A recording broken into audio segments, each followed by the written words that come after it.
Hey folks, Eric Stacklebeck here. Welcome to the Watchman Newscast live stream. A perilous time, a pivotal moment for the U.S.-Israel relationship, unprecedented. I don't use that word lightly for a U.S. administration to freeze an arms shipment to Israel. Not only that, this freeze by the Biden administration, which Biden confirmed yesterday, it comes at the time of Israel's greatest need. Not only its time of greatest need, this is the most perilous time for the world's one and only Jewish state since its miraculous rebirth in 1948, which, by the way, on Tuesday, May 14th, we will mark the 76th anniversary of the rebirth of Israel, the miraculous rebirth of Israel. And what a birthday present by Joe Biden, anything but a present, when yesterday on CNN, he confirmed that, yes, the U.S. is pausing all weapon shipments to Israel, halting them, freezing them, and will not support Israel if it invades Rafah. By invading Rafah, I mean not just a limited engagement, but really going into Rafah to root out Hamas from its final stronghold, to eliminate Hamas, which is a stated goal, right, of Israel's political and military leadership, to eliminate Hamas once and for all. They can't do that without entering Rafah, and yet the Biden administration is attempting to tie Israel's hands. And Biden confirmed that yesterday for the entire world to see on CNN, a very fitting venue for him to announce it. In an interview with Aaron Burnett of CNN, he confirmed, yes, we have freezed a weapons shipment to Israel. Now, apparently, it's 2,000 and 5,000 pound bombs, precision munitions. And the Biden administration is always talking about Israel and civilians, Gazan civilians. Well, look, these are precision bombs. Would you rather Israel use imprecise bombs? He also said artillery and now ammunition. So it runs the gamut, basically, of what the U.S. has been supplying to Israel. I mean, unabated for years. And certainly the haters of Israel are very happy. The mobs are literally dancing in the streets, right? In places like New York City, Columbia University, and elsewhere across the United States, where I'm coming to you from right now. But a dark day, and I don't say that lightly, a dark day, a betrayal. You saw the title, you saw the thumbnail for this post today, for this live stream. It's a betrayal. And you do this if you're the United States. Well, hey, okay, let's unpack why I believe it was such a betrayal. We'll do that in a minute. Before we do, just a quick greeting to everyone joining us. We'll have thousands with us before we are done from around the world. Earlier, we had someone on our chat just signing on when we started from Okinawa, Japan. Okinawa, Japan, I was informed. So we'll have people from literally every continent here and coming here for such a time as this. And as an American, the subject today has particular impact on me living here in the United States and knowing Genesis 12:3 and knowing that God Almighty is very clear. I will bless those who bless Israel. I will curse those who curse Israel. By the way, the second part of Genesis 12:3 is often overlooked. And through you, he says to Abraham, through you, through the people of Israel, your seed, all nations will be blessed. And I can't think of a better example of that than Jesus coming through that line, coming from the Jewish people. But look, to set the stage for you, if you are just joining us, the Biden administration has confirmed, President Biden himself, you heard it from his mouth, that the U.S. has freezed weapons shipments to the Israel Defense Forces over a potential Rafah offensive. And he said, look, he kept talking about population centers in this interview with CNN. And he gave the impression, folks, that he said, look, Israel is using these munitions to kill civilians, is basically what he said.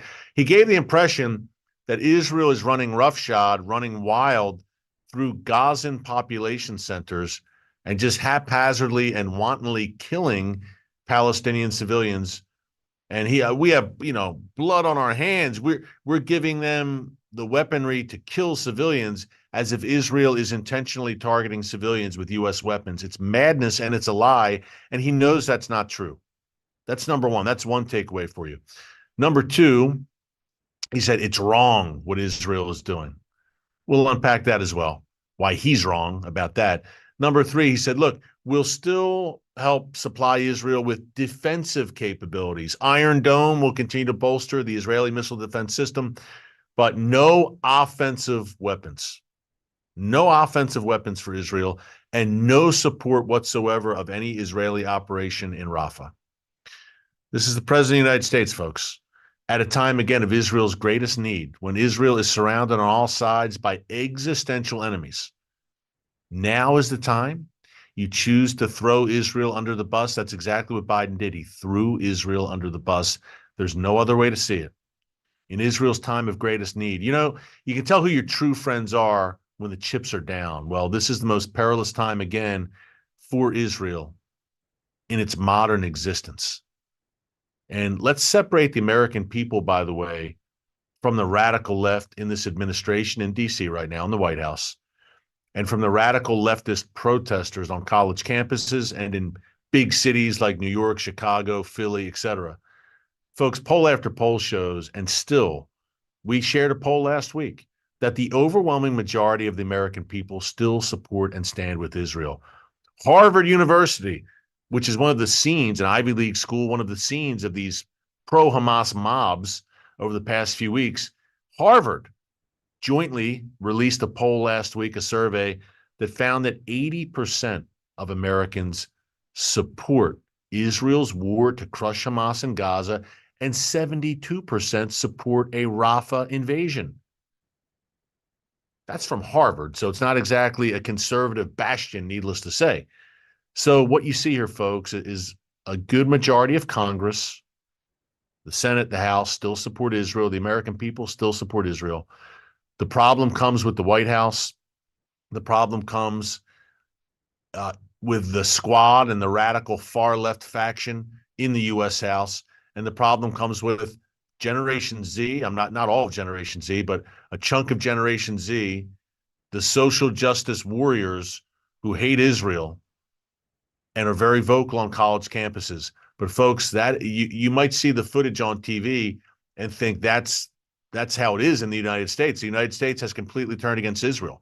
It's not the case. My prayer, my fervent prayer, is that God Almighty, the God of Abraham, Isaac, and Jacob, remembers that and stays his hand after this betrayal. Because look, the majority of the American people are with Israel. But the government right now, in particular, not House, Senate, but this White House, is the issue with its. This is just a vicious move. I don't say that word lightly, to throw Israel under the bus, folks. Not even a month after Iran launched over 300 projectiles at Israel. 7 months after October 7th. And in real time, as Hezbollah is launching rockets at Israel on a daily basis, not to mention the Houthis out of Yemen. Now is the time to announce to the world that you're cutting arms shipments, freezing arms shipments to Israel on the eve of Israel's 76th birthday. And Iran, Hamas, Hezbollah, Russia, China, North Korea, Erdogan, and Turkey, folks, they're watching this all unfold and they're taking notes. And they see daylight and they see a divide between Israel and America. And the Biden administration can say all day long, there is no divide. It's just a disagreement between friends. No, this cuts deep. It puts not only Israel in danger, it puts America in danger. I'll tell you why in a minute. Quick reminder before I do, if you have not subscribed to the Watchman News channel right here on YouTube, be sure you do so. Click the notification bell so you get alerts every time a new video is posted. We're bringing you these updates on a regular basis. That's number one. Number two, I unpack this more tonight on Stackleback tonight, my brand new TBN show. It airs every night on TBN at 7:30 p.m. Eastern time, and then again at 10:30 p.m. Eastern time. We've got a re-air. 7:30, then 10 p.m., 10:30 p.m. Eastern time. Victor Davis Hanson, the one and only, will be joining me, one of the top historians of our times, author of a great new book called The End of Everything, about how empires rise and empires fall. Joe Biden, are you taking notes there? Because the United States, if our government turns against Israel to the degree it seems to be, then we're in big trouble. But Victor Davis Hanson tonight on Stackleback tonight, again on TBN, 7:30 p.m. Eastern time with the re-air at 10:30 p.m. Eastern time. Make sure you tune in. Why does this endanger America as well as Israel, this move to freeze weapon shipments to Israel? Well, because Israel's enemies are America's enemies. They're one and the same. Biden can try and distance himself from Israel all he wants in an effort to appease the pro-Hamas mobs and the radical left-wing flank of his party. And why would he do that, folks? Because in November, we have an election approaching, and Joe Biden wants to win Michigan, for one. Michigan, a place like Dearborn, which has been a hotbed of anti-Israel sentiment. He wants to reach that radical left-wing faction. They're mostly young, Generation Z age. And again, not all Generation Z is like that, but there is a significant chunk that is certainly to the left and secular and going with the social justice pro-Palestinian narrative. He wants to appeal to that segment. And he's willing to throw Israel under the bus to do so because he thinks that will help him win the election in November. It's a political move at the end of the day by Biden. He'll pay lip service to the traditional, if such a thing even exists in the Democrat Party right now anymore. It seems that the far left is the most influential and the loudest voice in the room in the Democrat Party, no doubt. So it's no wonder Biden is beholden to them now. He needs them, at least in his view. He needs them. He'll throw a bone here and there and say, my support for Israel is ironclad, and he'll try and maybe some of the more old school Democrats, those who exist, and say, look, I stand with Israel. Yeah. Okay. Well, your actions speak louder than words, and the optics, and in the Middle East, folks, optics in many cases are what really counts. And the optics right now are there is a big rift, an unprecedented rift between the United States and Israel, where in a time of Israel's gravest need, in a time of war with threats gathering on all sides, the United States has said, you're on your own. Not only are you on your own, we profoundly disagree, and we believe you're killing civilians intentionally. Is that the message being sent? Now, we've had guest after guest on the Watchmen on Stacklebeck tonight unpacking how Israel goes to extraordinary lengths to avoid civilian casualties. I've unpacked that for you with numbers, statistics. We can go around and around, but some men you just can't reach. And some people don't want to hear it. And Joe Biden is apparently one of them. It's wrong, he said today, what Israel is doing. So why is that? Why is it wrong for him to say that? Why is that completely wrong-headed? Well, number one, I mentioned, look, you're emboldening the joint enemies of Israel and America. The same radical forces that want to wipe Israel off the map have a bullseye on the back of the United States, and Israel is the first line of defense for Western civilization. Folks, if Israel goes down, we all go down here in the West. The good news is that ain't going to happen. God is very clear. The book of Amos is very clear that the people of Israel have returned to their ancient and ancestral homeland, never to be uprooted again. So look, we're entering a time, the time of Jacob's trouble, perilous times, Bible times, prophetic times. No one said it would be easy, but Israel's going to come through this. Again, no one said it would be easy. It's not going to be pretty, but Israel will come through this. And a day is coming where King Jesus will lay his foot on the Mount of Olives in Jerusalem, the capital of Israel. That day seems, folks, I don't know. It seems certainly prophetic chess pieces are moving on the board. Let's just leave it there. But I think a lot of people have been saying recently, hey, look up. Your redemption draweth nigh. Who knows when? Hopefully no timetable setters here. Only God knows. Let's just say there are prophetic things happening and chess pieces moving. Who knows what the timetable is, but certainly, as Pastor Jack Hibbs said here on the show the other day, there seems to be what he called a quickening. And I would agree with that, with what we're seeing, just the rapid pace of prophetic events. So wrong-headed to throw Israel under the bus because Israel is standing against the enemies of America, standing in the gap for me here in the United States, providing invaluable intelligence to the United States to break up terror plots here on U.S. soil. And Israel's enemies, which again are America's enemies, are saying, wow, the United States doesn't have Israel's back. No matter what Biden says to try and walk it back, the damage is done. The proof is in the pudding, as they say. The weapons haven't been delivered. And that's the bottom line. Why wouldn't Iran, Hezbollah, what's left of Hamas in Gaza and Islamic Jihad, these Iranian proxies, the Houthis in Yemen, why wouldn't they push the envelope? Isn't that their MO? If you think America is not going to come and help Israel, push the envelope. If you're not worried about any U.S. backup to Israel, Israel's on its own. Push the envelope. I would not be shocked, folks, if in the coming days we see an uptick in attacks by Iran and its proxies.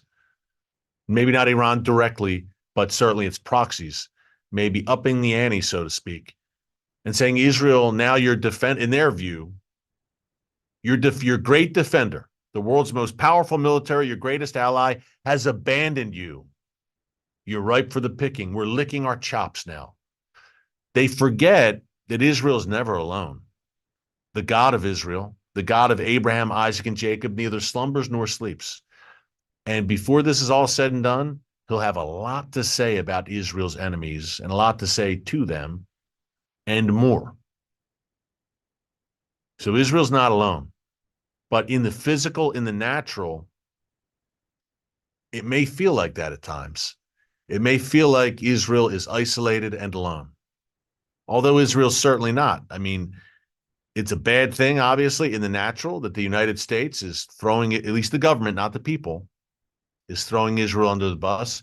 But Israel does have other friends in the region, the Abraham Accords nations, who have they're smart enough to know that they share common interest with Israel. Chief among them is that the Iranian axis is coming for them too.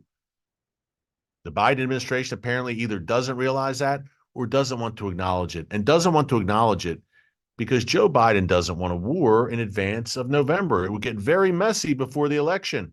These campus protests, these pro-Hamas mobs, it's getting very messy. He needs to appease them, to throw them a bone, to pacify them. So he just cut Israel off at the knees yesterday on CNN. Can't have a war messing things up in the advance to November. That gets very messy. Can't have his left-wing, extreme left-wing flank, which is growing and very vocal, not turning out to the polls. Let's throw them a bone. Let's appease them. And that's what he did. Now, to me, supplying, and some people said, well, he said he's still going to fund Iron Dome and defensive weapons. Great. And look, on April 13th, 99% of those incoming Iranian projectiles were shot down with help from the United States. But then Biden tied Israel's hands and said, don't respond. And he's doing this again. Hey, we'll help you defend yourself. So when the hundreds, perhaps thousands of projectiles are soaring towards Jerusalem and towards Israeli cities, then we'll help you shoot them down. And there's not, April 13th was a miracle of God. 99% of those incoming projectiles shot down. Folks, it was a miracle. So Biden said, look, we'll help you shoot them down. And you may not get 99% next time, by the way. It may be 70%, 60%. Who knows? But in the same breath, he's saying to Israel, but you can't go on the offensive. You have to sit there and take it on the chin, basically. You can only play defense, no offense. So you can't go on the offensive and preemptively prevent terrorists from attacking you. No, Israel, you have to sit there and wait until the rockets are in the air, and then you can respond, but only defensively. Folks, this is madness. Israel is a sovereign nation. And it's being lectured to, it's being browbeaten by the Biden administration. It's shameful. Yet it's happening in real time. Now, Benjamin Netanyahu said today, the Israeli prime minister, that if we have to use our fingernails, we will continue to fight. And he said that on Sunday at the Holocaust Remembrance Day event in Jerusalem at Yad Vashem Museum. And he will. I mean, folks, Israel has no choice. but to go into Rafah. With all this, number one, with all this buildup and hype over the months, and Israel has said, we're going in, we're going in, we're going in. If they don't now, we talk about messaging to the enemies and how they're watching and taking notes. That projects tremendous weakness if Israel doesn't go in. That's first. Secondly, and the world will know, and it's going to make the U.S. look weak as well, because the world will know Israel didn't go into Rafah and finish the job because the United States wouldn't let them. So the United States will look like a massive appeaser as well. And it already does. But Rafah, number one, is home to the 4 remaining Hamas battalions. The others have been wiped out. It's the last bastion on the Gaza-Egypt border. 4 Hamas battalions, and a very good chance that Hamas leaders, perhaps even Yahya Sinwar, the leader of Hamas in Gaza, are hiding out in Rafah. And then, of course, the hostages. Some 130, 134 left. We don't know how many are alive. We pray that all of them are. It's doubtful, it seems. But there certainly some are in Rafah, in tunnels, quite probably dug underneath that city. So you've got the remaining Hamas battalions there, Hamas leaders there, and hostages there. And Israel's not supposed to mount a major offensive into that city. And the Biden administration and Europe as well, surprise, surprise, oppose that. Folks, it's insane. If Israel doesn't go into Rafah, they will not even approach their dual goal, stated again and again, of destroying Hamas so it never again poses any sort of significant threat to Israel, and also of getting the hostages back. You can't do it without Rafah. And the Biden administration doesn't present any sort of compelling alternative to that. They know Israel must crush Hamas, but they seem content with Hamas living to fight another day, of snatching defeat from the jaws of victory. And Hamas has been very clear, Hamas leaders, we've showed the sound bites here on Stackleback tonight and on the newscast. Hamas leaders saying, yeah, if we get the chance, we will carry out many more October 7ths. Folks, I don't know where it's headed, but Israel's got to do what it's got to do. Old saying, but very apropos to the moment we're in right now. And Bibi said today, we'll use our fingernails if we have to. If the U.S. doesn't want to give us the weapons we need, then we'll do what we need to do. And I believe he will. Folks, it's an existential struggle for Israel. If Israel projects weakness for even a moment, the wolves are at the doorstep, prowling and ready to pounce, led by the Iranian regime and Hezbollah. And again, Biden makes the United States look very weak in this. And are you surprised? He himself, physically and mentally, is not exactly the picture of vigor and energy and sharpness. That's an understatement. But this really started with Afghanistan, right? No, I would argue actually it started when Joe Biden took office in January 2021, even before Afghanistan, with the Houthis, when he removed the Iran-backed Houthis from the U.S. designated terror list. And he made very clear from the outset that he wanted, at all costs, apparently, a new nuclear deal with the Iranian regime. Then we move on to, and there's been appeasement of Iran for 3.5 years now. Churchill had a lot of great quotes about this, and what he said to Chamberlain, basically he said, you didn't want war and you're getting war anyway. I don't have the exact quote in front of me, but it's great. Biden is trying to avert a war by appeasing Iran, and Chamberlain tried to do the same thing by appeasing Hitler. And he's going to get a war anyway. And on top of that, the destruction of his reputation and the tarnishing of our good name in the U.S., not the American people.